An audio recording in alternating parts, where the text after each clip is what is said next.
Bonjour et j'espère que vous allez bien. On se réveille ce matin avec un marché totalement rouge. Et si vous êtes un peu à l'affût des informations crypto, vous savez ce qui se passe et vous savez ce qui cause cela. Vraiment, en quelques jours, en quelques heures même, énormément de choses sont passées dans le marché crypto. Et on a vu un Bitcoin quitter de 21 000 $ à presque 18 000 $ et ça a même touché les 17 000 $ il y a quelques heures. C'est vraiment critique. Dans cette petite vidéo, on va résumer tout ce qui s'est passé avec l'exchange FTX, avec Binance et ce qui peut être la cause de l'effondrement de ce marché. On va vraiment voir ça en détail. Tout simplement après le générique. Let's go. Oh.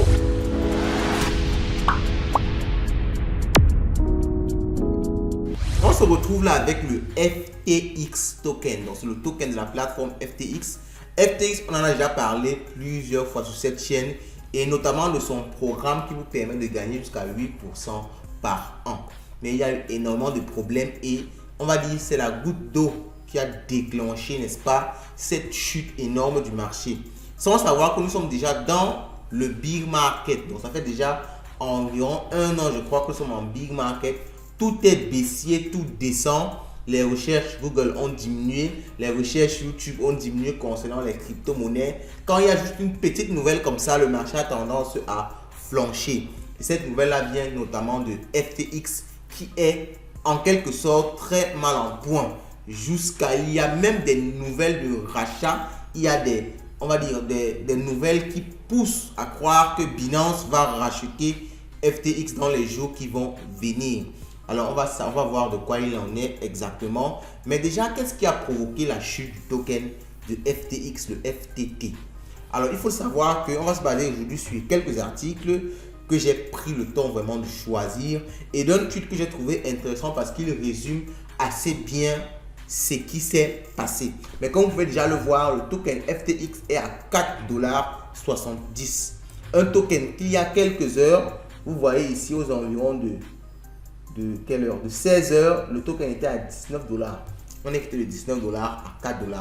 Vous imaginez à quel point, vous imaginez le nombre d'argent, la quantité d'argent qui a disparu de ce token-là. Et c'est ça qui a causé également le mal-être de FTX. Alors, on va voir vraiment tout ça en détail. Et comme je vous ai dit, on va d'abord se baser sur un tweet qui relate bien d'où ça vient. Ce tweet vient de Sean Pury. Alors, c'est un compte certifié Twitter et qui publie souvent des informations intéressantes autour de la crypto. C'est un investisseur crypto, donc vous pouvez également le suivre. En passant, n'oubliez pas de nous suivre, Like Finance 237 sur Twitter. On publie également et on fait également des tweets très intéressants lorsqu'il y a ce genre de nouvelles là autour des cryptos. Donc, here is, alors on va pas lire ça totalement comme ça, sinon ce sera trop long. Mais tout simplement, ce tweet là veut résumer ce qui s'est passé avec le token FTX. Donc, ce qu'il faut savoir déjà, c'est que Binance a été un des premiers investisseurs de FTX. Lorsque FTX a lancé sa levée de fonds afin de rassembler de l'argent pour construire l'exchange, Binance fut une des premières personnes à avoir investi, alors une en tant qu'entreprise, dans FTX. Et lorsque Binance a investi dans FTX, ce qu'il faut savoir, c'est que lorsqu'il y a une levée de fonds crypto, de nos jours en général, les personnes qui ont le projet vous donnent leur token en échange d'argent ou d'un autre token qui a de la valeur. Ok, eux ils vont se servir de cet argent là pour développer leur business et en contrepartie vous aurez leur token et quand vous avez foi au projet, vous savez que dans l'avenir le token va prendre la valeur et vous serez gagnant. Donc Binance a donc investi et a donc reçu énormément de tokens FTX. Ok, donc ils ont reçu des tokens FTX, mais il y a quelques jours il y a eu un problème. Ok, donc ce qu'il faut savoir c'est que ce problème vient déjà d'où avant. Il faut savoir que le PDG de FTX, Sam Bankman-Fried, a des aspirations politiques. Il a notamment investi beaucoup d'argent dans la campagne des mi aux États-Unis, parce qu'il y a une campagne actuellement, la campagne de mi-mandat. Ok, donc il a investi beaucoup d'argent dedans et il a pris des opinions au niveau de la régulation crypto qui a dérangé Binance dans un certain sens. Alors Binance a mentionné ça dans un tweet, mais on va dire que ce n'est pas ça qui a poussé à ce problème-là de façon générale. Il y a autre chose qui a poussé à cela et c'est notamment Alameda Research. Donc Alameda, c'est une autre société de Sam Bankman-Fried. Sam Bankman-Fried qui est le PDG de FTX, comme je l'ai déjà dit. Donc c'est une autre société qui fait de l'investissement. Et cette société-là, on va dire qu'elle a un capital qui est en FTT. Donc le capital de la société est dans le token de FTX. Donc vous voyez déjà le lien entre les deux. Alors cette société-là n'est tout simplement pas solvable parce que une grande partie de ses actifs, ce sont des tokens d'une entreprise qui est proche d'elle. Ce qui fait que si Alameda Research a besoin de rembourser ses clients ou de rembourser ses dettes, ce qui se passe c'est qu'ils ne sont pas assez liquides parce qu'ils ont tout simplement des tokens qui ne sont pas trop liquides, le token de FTX. Et en plus, s'ils doivent vendre rapidement tous leurs tokens, ça va faire basculer le token FTX et ça va faire cracher tout simplement l'exchange. Donc, je résume ça aussi globalement que ça parce que si on veut entrer dans les détails, on va aller, on va prendre trop de temps. Ok? Donc, le token des Kings, alors comme il précise ici, donc ils ont 12 milliards en assets, 7 milliards en liabilities et une grande partie est en FTT token qui n'est pas trop liquide. Donc vous le comprenez. Donc c'est cette nouvelle-là qui a provoqué, n'est-ce pas, cette turbulence-là sur le marché.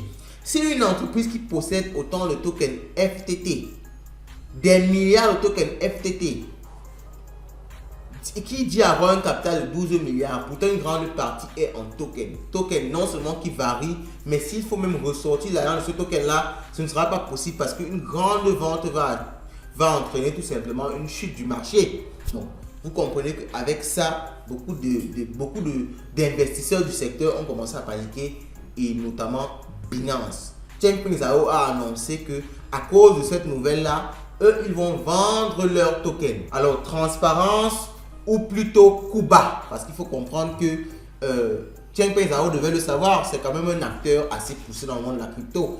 Il sait que s'il annonce une nouvelle du genre, ça va causer énormément de problèmes à FTX. Mais il a quand même annoncé. Donc, pour savoir ses intentions, au fond, on ne peut pas savoir est-ce que c'était juste de la transparence ou alors il a vraiment souhaité nuire à FTX. Ça, on n'en sait vraiment rien. Mais ce qui est là, c'est que après cette annonce-là, ils ont dit qu'ils vont vendre donc beaucoup de millions, je crois même des milliards de tokens FTX. Je crois qu'il y a le chiffre exact ici. Ok, donc le token, alors on va retrouver le tweet du PDG de Binance qui a précisé vouloir vendre une quantité importante de tokens. Ok, donc on a essayé, n'est-ce pas, le CEO d'Alameda a essayé de rattraper le coût en disant qu'ils vont acheter le token là en dehors de la blockchain, parce que vous savez, sur la blockchain, lorsqu'il y a de grosses transactions, ça bouge le prix de la crypto. Mais si on fait une transaction externe hors de la blockchain, le prix ne va pas être trop menacé. Mais malgré ça, il faut comprendre que le prix du token en a pris beaucoup, en a pris très cher. Ça, c'est dû non seulement à la vente du token par Binance, parce que vous avez dit au début, Binance avait une grande quantité de tokens.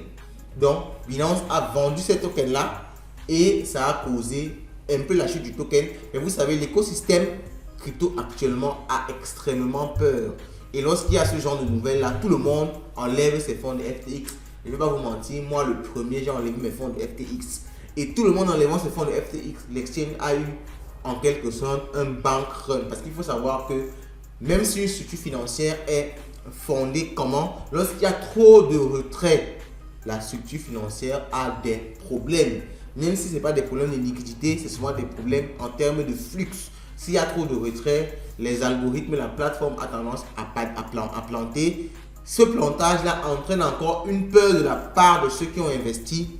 Et vous le comprenez bien, ça fait, c'est un système de, on dit souvent le serpent qui se mord la queue. Un engrenage, un truc entraîne autre chose, cette autre chose-là entraîne le premier truc et ainsi de suite. C'est comme ça que le token FTX et la plateforme FTX aujourd'hui a perdu énormément d'argent, énormément. Et cela a causé, comme vous pouvez le voir, je crois dans cet article-ci de CryptoAss, Binance pointait du doigt dans le token a énormément chuté de plus de 25%. Et on dit ici que, alors on parle ici, cette nouvelle intervient au milieu d'une tourmente médiatique de la plateforme FTX et de son PDG. Donc, alors, comme je vous l'ai dit ici, Alameda Research, une autre société de Sam Bankman-Fried. Comment expliquer cette chute? Selon les données de CoinGecko, cette chute correspond à une disparition de plus de 600 millions de dollars de capitalisation boursière du token FTT. Donc, évidemment, c'est son concurrent Binance qui apparaît comme le coupable parce qu'ils ont vendu environ 500 milliards de dollars de FTT. Donc, mais il y avait beaucoup d'autres actifs que Alameda possédait. Alameda, la société qui est liée à FTX, qui ont vendu. Donc, ils ont vendu des Solana, ils ont vendu de l'Ethereum. C'est ça qui a également causé la chute de beaucoup d'autres crypto-monnaies sur l'écosystème du Solana, de l'Ethereum. Vous voyez, aujourd'hui, le Solana, si on regarde ça très rapidement, est aux alentours, si je ne me trompe pas, de 28 dollars. Donc, on va essayer de regarder ça. Sol, ça a même reculé, c'est maintenant à la 12e place du classement. Donc, le Sol est au... Le Sol est à 18 dollars. Putain de merde. Donc, 18 dollars le Sol. Le Sol, il y a quelques heures, c'était à 30 dollars. Waouh, c'est extrême. Et pourtant, moi, j'ai des Solana. J'ai des Solana. C'est inquiétant, ça. Alors, est-ce que je dois vendre mes Solana? Je ne sais pas. Ouh. Bon, on va voir comment le marché va se comporter dans les jours qui vont venir. Peut-être je vais même plutôt racheter. Parce que vous le savez, ce genre d'incident-là, ça fait souvent paniquer, mais c'est souvent aussi des opportunités. Alors, maintenant, pourquoi est-ce qu'on dit que le PDG de Binance a fait un coup bas? Parce qu'il y a une offre de rachat sur la table. Donc, Binance, après tout ça, propose de racheter FTX pour notamment aider l'exchange. Donc, vous voyez que c'est quand même une nouvelle bizarre parce qu'après toute cette scène-là, Binance vient proposer de racheter une entreprise, vient proposer de racheter FTX après, en quelque sorte, avoir vendu FTX à la vérité populaire. Parce que Binance, avec ce message de vente de token FTT, on va dire que c'est un élément qui a appuyé la chute de FTX. Et maintenant, il propose de racheter FTX. Est-ce que c'est un coup marketing? Est-ce que c'est un mauvais coup, un coup en dessus de la ceinture? On n'en sait rien. Dans tous les cas, je vais vous tenir informé de tout ce qui va se passer dans la suite concernant cette affaire-là qui nous montre vraiment que les marchés financiers et les cryptos, c'est extrêmement dangereux. Dans tous les cas, c'est également une opportunité, comme je l'ai dit tout à l'heure. Si vous avez suffisamment foi en crypto, c'est une opportunité pour vous d'acheter des cryptos à prix vraiment réduit. Et vous, dans 1 an, 2 ans, vous pourrez vous sortir multimillionnaire de ça. Donc, c'est vraiment aussi le mental qu'il faut avoir. En tout cas, ce n'est pas un conseil en investissement. Donc, vous avez l'information. Dites-moi ce que vous pensez de tout ça en commentaire. Je vous souhaite de passer une bonne journée. Comme d'habitude, je vous souhaite d'avoir le maximum d'argent. Car comme on dit chez nous, l'argent, c'est le nerf de la guerre.